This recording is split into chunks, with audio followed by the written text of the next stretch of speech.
The Liberation of Sundrian City by Andrew Lewis. Chapter 25. With No One.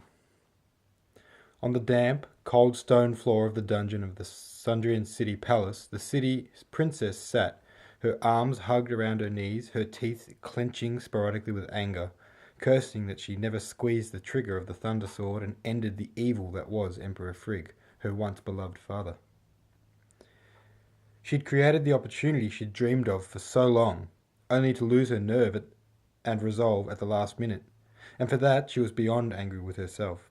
She'd never forgive herself. With enough time, she might have, but she didn't have that time, and so there she sat, hating herself and preparing to die hating herself, her neck brackish by the tears of frustration dried over the hours. The room was an eerie and stomach-turning mix of silence and punctuating reminders of her situation echoing off the stone, the dripping of water, the moans of the other prisoner who was wounded during his capture, the clinking of his shackles when he winced in pain, and most unnerving, the sound of her breath rattling in her chest as it rose and fell before her eyes. Closing them offered little relief. It merely brought frustration. The frustration of a person wanting escapism through sleep, but being utterly incapable of shutting off. No, the princess had had not a wink of sleep since being brought into the dungeon, and as a result her body ached all over. Minutes crept by agonizingly, but hours merged into single moments, stirring as the madness of the room. They dripped by in the same repeated water droplet, which in the end was the same water body, until a clinking noise and the spill of musty light shook the princess from her bewilderment.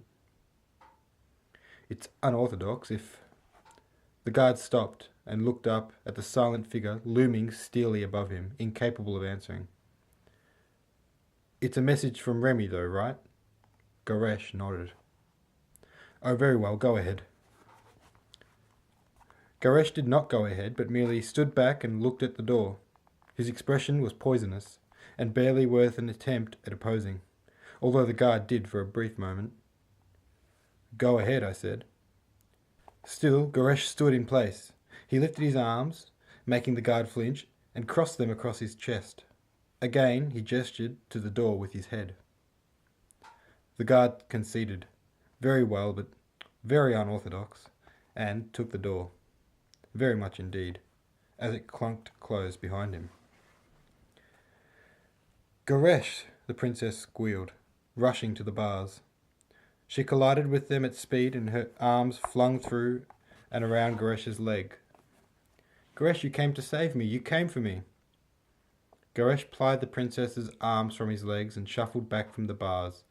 Then, with a thump, sat down on the floor and slid to the bars.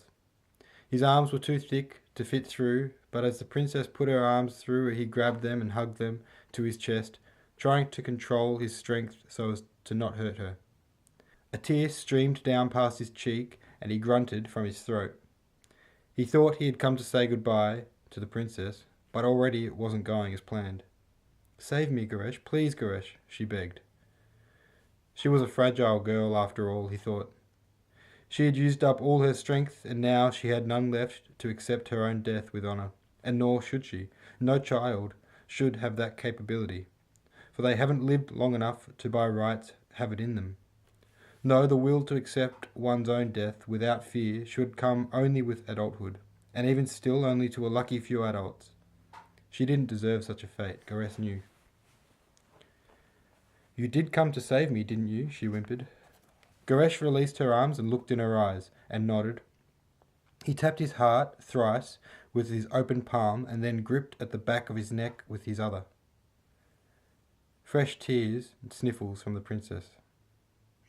Garresh motioned upward, drawing a line from the edge of the sky over their heads and to the other edge. Time, she asked. Garresh nodded and held up 3 fingers. 3 hours? Again, Garresh nodded. What is 3 hours, Garresh? He pointed to his chest, then to the ground where he sat, then stood up as if to leave. Okay, she said. Thank you, Garresh. Thank you, I owe you my life. Not yet, you don't, Garresh thought to himself.